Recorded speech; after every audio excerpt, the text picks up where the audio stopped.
think I'll pass on this one. Elhain, I think he likes you. Not for long.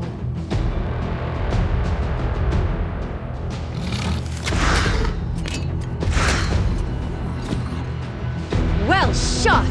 Where did you learn that? Hunting orcs. The Arbiter cannot bar me forever, Elf. You and I will have our day. Let's keep moving.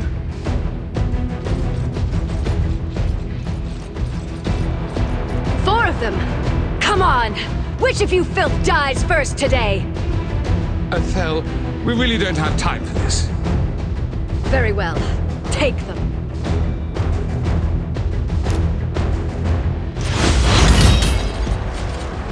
By the light! I'm glad you're on our side. Yes, just one big happy family, mortal. Move along, the sooner we win, the sooner I'm free of you. Spread out. The artifact should be here somewhere.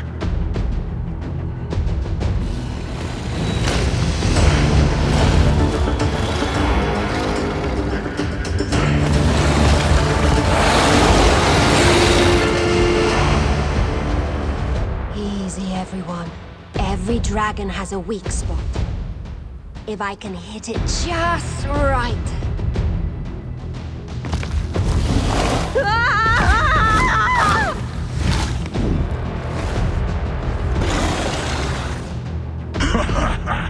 I think I like this dragon. Well, that could have gone better. Any ideas? We attack together. On three. For Teleria! For the Arbiter!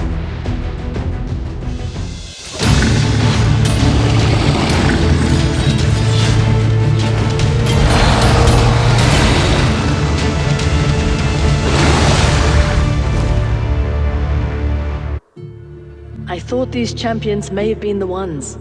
Yet it seems I have failed. They were not ready. This task now falls to you. I have strength left to restore only one fallen champion to aid you. With their shard remade, they will be bound to your will. But you must choose.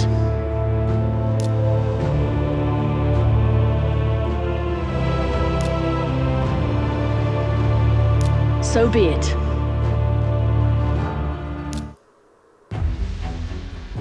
Awaken, warrior.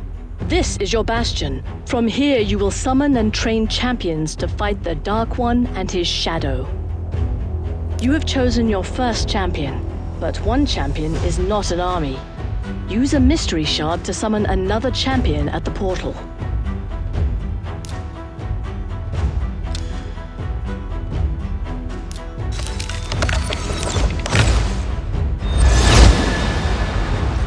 Excellent. You've summoned an attack-type champion with great attack and support skills. Let's head to the campaign map and prepare your champions for their first taste of combat.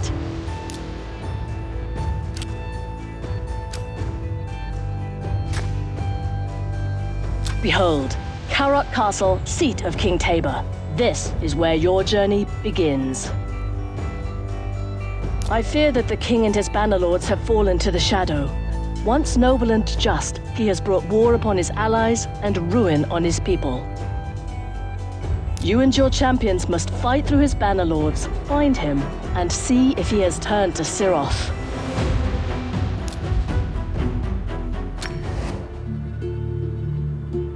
"11 generations of peace had reigned between the kingdom of Karok and the realm of Aravia. A peace now shattered by King Tabor's brutal campaign of expansion into the neutral lands between the two kingdoms. Once revered as a pillar of justice, King Tabor had imposed crushing taxes to finance his war with his former ally, bringing desolation and ruin upon his own people. Had the king lost all reason? On the orders of the Arbiter, the company set out to persuade him to renounce his folly and wayward policies, even if it meant storming the very gates of Karok Castle. Karok will not fall easily. Like all places.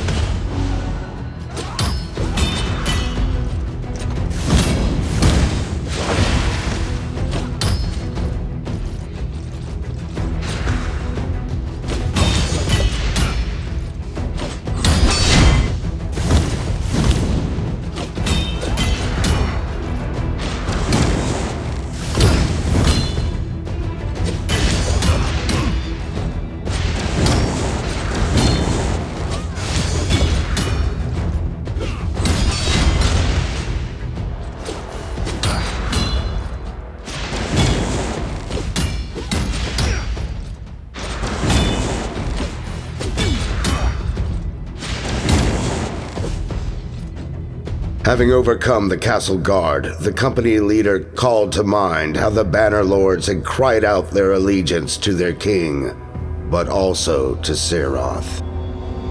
Was the king's warring folly prompted by the will of the Lord of Darkness? Upon interrogation, a fallen knight confessed that the king had not been seen at the castle for many a month. His orders were being relayed by messenger from his encampment on the Eastern Front. This meant only one thing. The company would have to pass through the war-torn city of Arnok.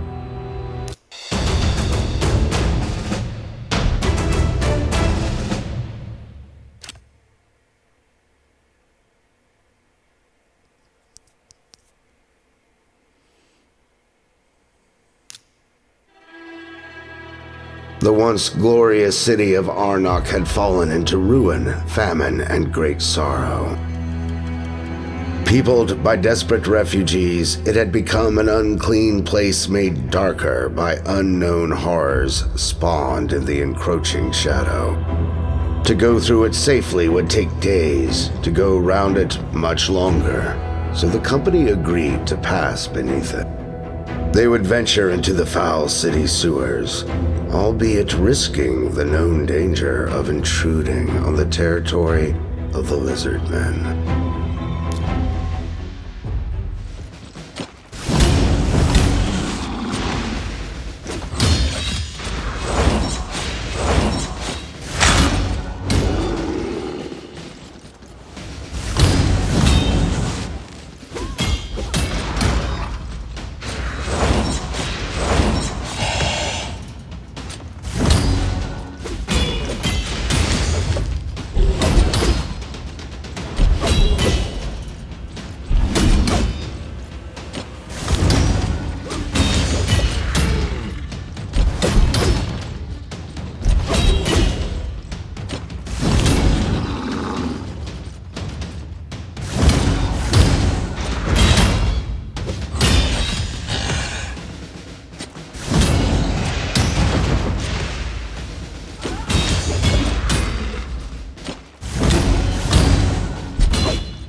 After dispatching the lizard men tainted by the shadow, the company waylaid a messenger bearing a missive from the king.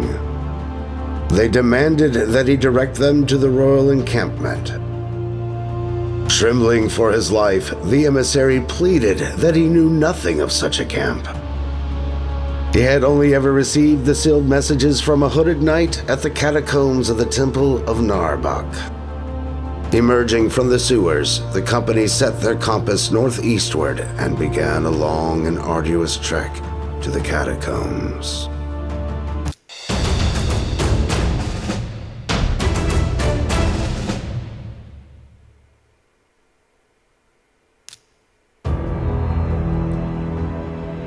At last, they arrived at Narbuk, where the temple was now consecrated to the cult of Seroth. Guided by their torches, they entered the catacombs where the wind howled with the anguished screams of the restless dead. As they sank deeper into the vaulted galleries, a voice on the wind became ever more distinct, now echoing words of protest, now prayers to Lamea, the goddess of light.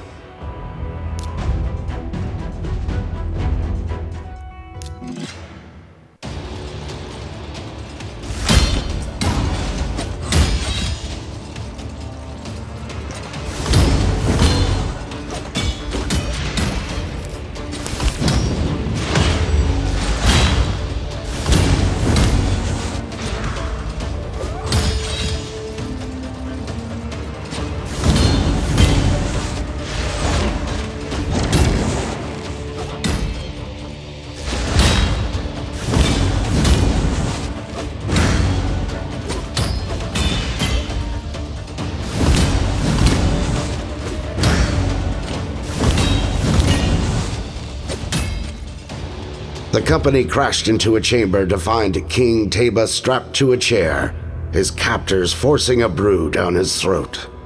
They made short work of the aggressors, then cut the king from his binds. I have been bewitched, he began in rasping breaths, forced to declare war on Aravia.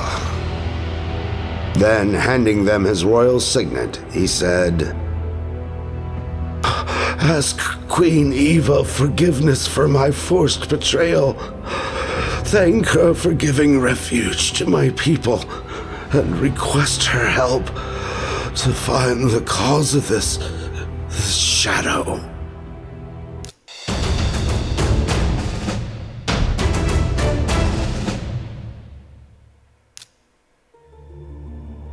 To gain entrance into Aravia, they would have to pass through the Dark Wood to Felwyn's Gate. After a 3-day trek, they reached the edge of Durham Forest, home of the Dark Elves. The elves promised safe passage to those who would pay the toll. Showing them the signet of the king, the company claimed right-of-way as bearers of the monarch's word. But the Dark Elves recognized neither king nor queen, and attempted to take their toll in blood.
The ugly truth of the Dark Elves was now known. Preying on the desperation of the refugees, they had offered 2 paths. The rich man's path, offering safe passage to Felwyn's Gate, and the poor man's path, leading to the belly of the dragon. The company blazed ahead to meet the Elven Queen of Aravia, an ancestral ally of Kirok. Known for her exceptional beauty, she was also a famed mistress of the old magic. So our heroes joined the torrent of hopeful exiles traveling eastward to the promise of sanctuary among the High Elves.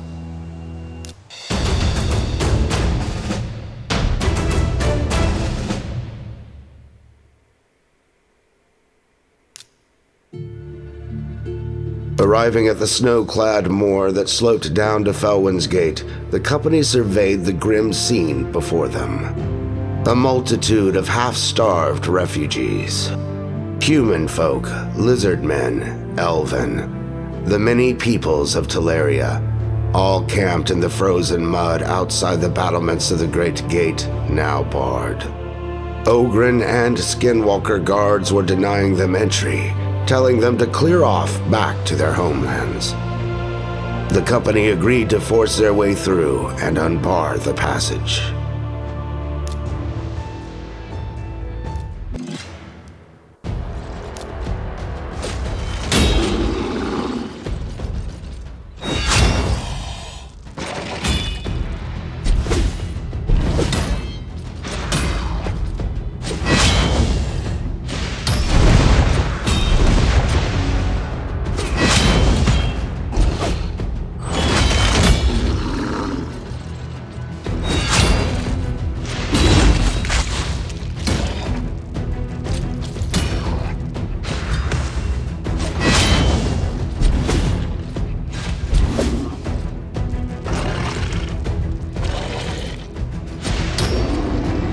They emerged victorious on the other side and opened wide the colossal gate to let through the multitude. Amid great acclaim, the company followed the road northward to the Palace of Aravia. But before leaving the gate, a wounded skinwalker seized hold of one of them and growled, See what you do. Not good. We bar gate for reason. None can help them now.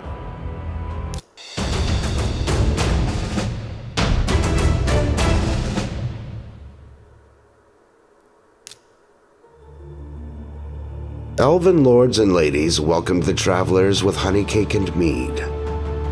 They told them they would be led to their new home on the other side of Tilshire.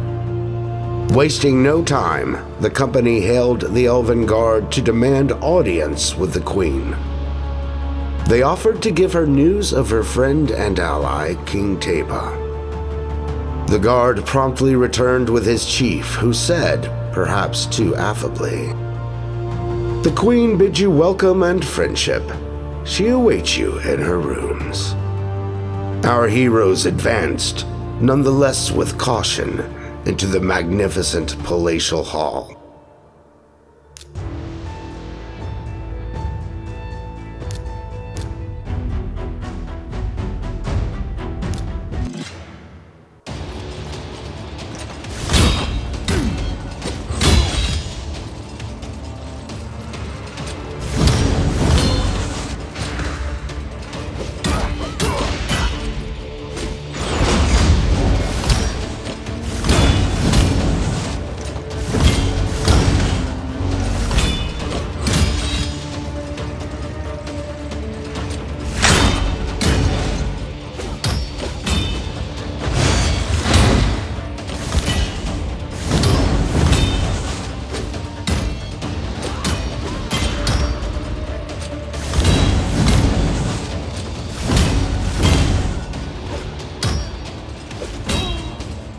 They reeled in horror at what they found.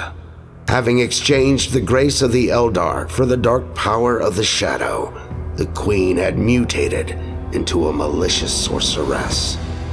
It was she who had betrayed the king, had fomented the war between Kirok and Aravia. But to what end? What bargain had she struck?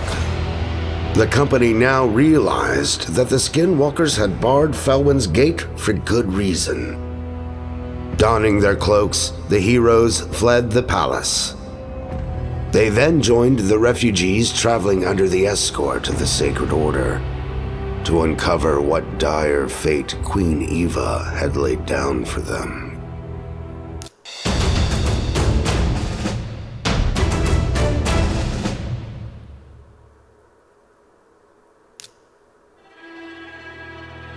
Stepping inside the township of Tilshire, the company realized they had entered a trap, for the gates were slammed shut and barred behind them. The people, visibly entranced, were herded by Orcish guards to an inner court where Bad El-Khazar, the dark necromancer, was lording his power with the scepter of Surath.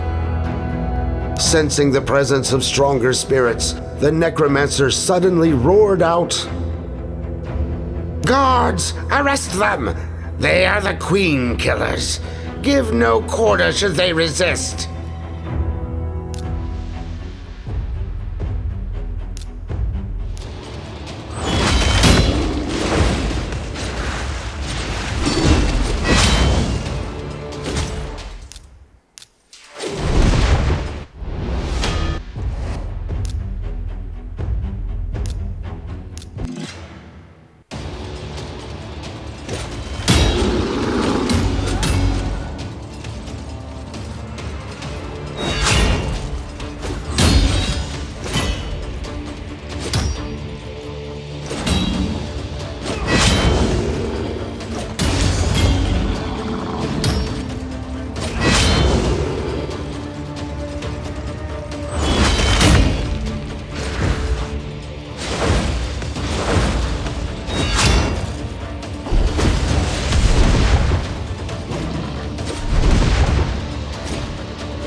The company were in two minds.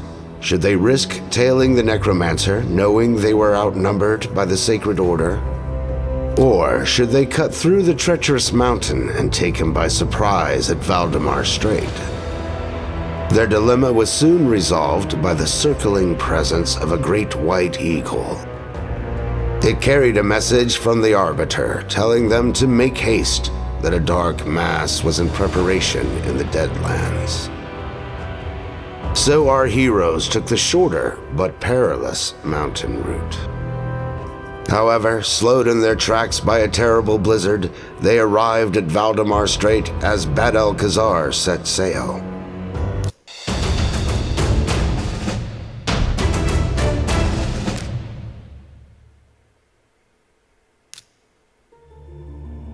Our heroes commandeered a fast ship and gave chase, sailing 3 sheets to the wind. They were soon coursing in the wake of the enemy vessel. And as the sun touched the horizon, they came broadside and boarded for a final confrontation with Bad-el-Khazar.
As Bad-el-Khazar crashed to the deck, a black book of spells tumbled from his gown.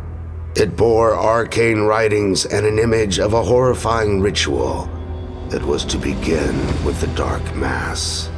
Meanwhile, freed from the Necromancer's somber grip, the surviving Knights of the Sacred Order were released from their demonic trance. A knight by the name of Kenric begged forgiveness for his order's wrongdoings while under the Necromancer's yoke. He swore to restore their honor and to save the bewitched folk from committing their shards to Serath.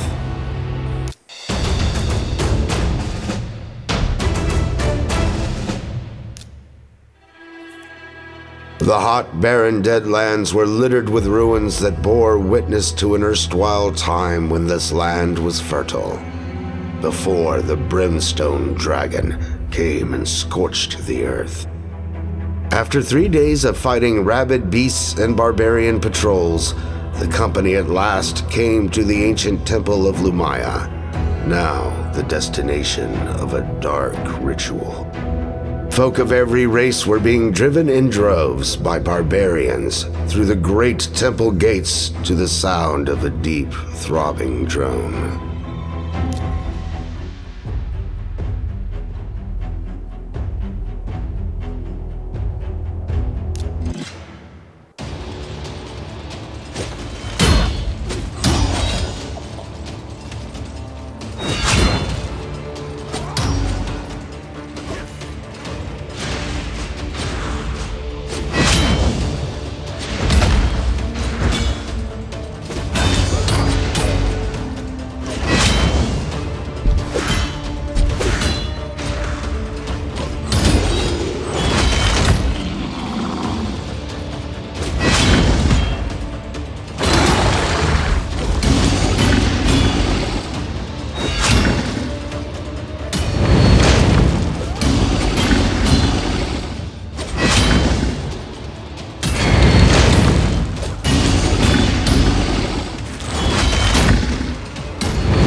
company announced to the multitude that Bad Alcazar was dead. But to their horror, as the incantation to Sarath resumed, they realized the souls of the congregation were still corrupted. It was then that the Arbiter appeared, with news from the Knights of the Sacred Order. They were assembling at Godfrey's Crossing in a final bid to destroy the demon priests of the Hallowed Halls. "Go forth and make haste, brave champions," she intoned. "I will stay and purify these souls."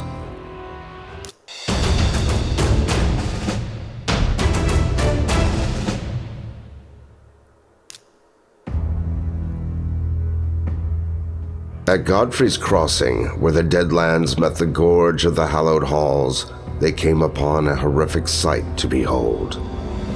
The remains of a fallen army were scattered on the far side of the bridge that separated the two territories. Realizing the Sacred Order must have fallen into an ambush, the company proceeded with great caution to the crossing.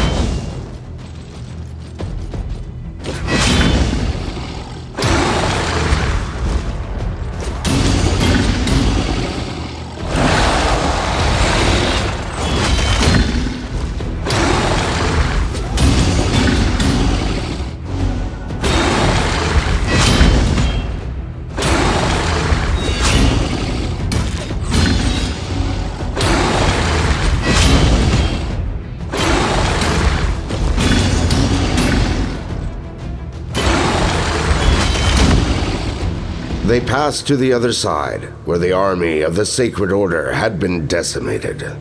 One of the heroes picked out Kenrick among the dying. He called his brothers in arms around him, and all four fell to one knee. "O valiant knights," he hailed, "in your crusade against evil, you have redeemed your order." He then lifted his eyes to the sky. "Fear not, noble lords. May your souls ascend to the light of Lamaya." The company then pressed on, arms at the ready, toward the Hallowed Halls to claim their vengeance.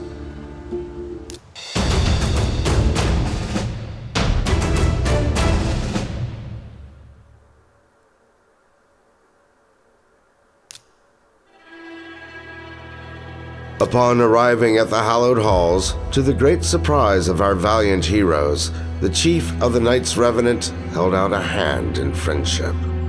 "Great warriors," he bellowed from the hall steps, "let us join hands in blood. Your valor will receive far greater reward in the design of Surath than in the failing light of Lumaya." The spell of the shadow was at its most potent in these halls. But our heroes, with hearts still pure and noble, remained loyal to the righteous light and offered only one answer.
Mortal scum! Roared the demon priest as he prepared to deliver his final assault.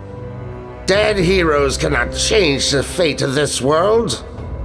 But in a tremendous blaze of might and fury, the company swiftly dealt a crushing blow. As the demon priest lay mortally wounded by the fires of hell, in a strange demonic voice he howled, "Fools! You do not see what I see!" Then, in one last fiendish effort, he thrust out a hand and conjured a vision in flames of hellfire. It was a vision of their death.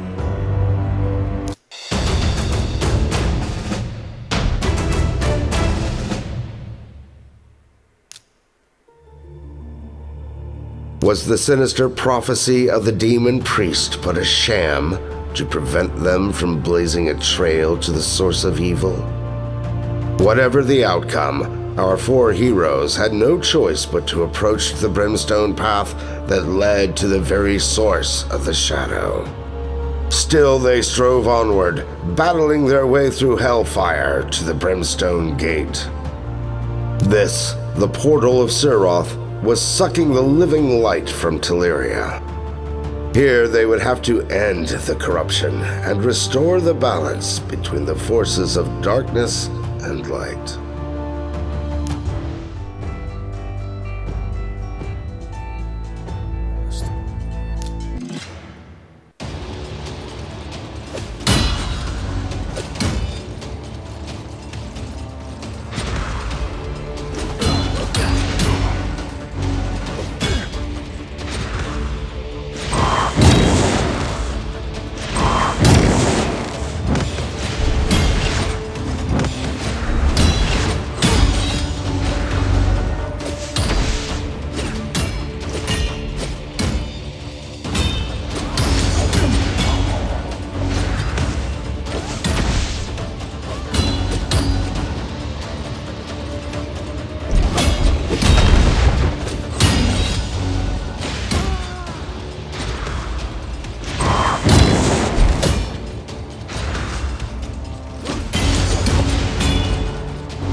By the light of Lumaya, the company vanquished the Guardians of Siroth and the fell demon Kivos. But alas, it soon became clear that the priest's prophecy would be fulfilled. For only the combined force of their shards could unleash enough power to seal the dark portal. Our heroes bravely stepped forward and, together, offered the ultimate sacrifice to cast out the shadow from the world. But wait, O champion. The story endeth not here. For the portal will open again, Siroth will return, and the shadow will loom larger. Until that day comes, return to Teleria. Hone your skills and seek out new champions. You will need them all soon enough.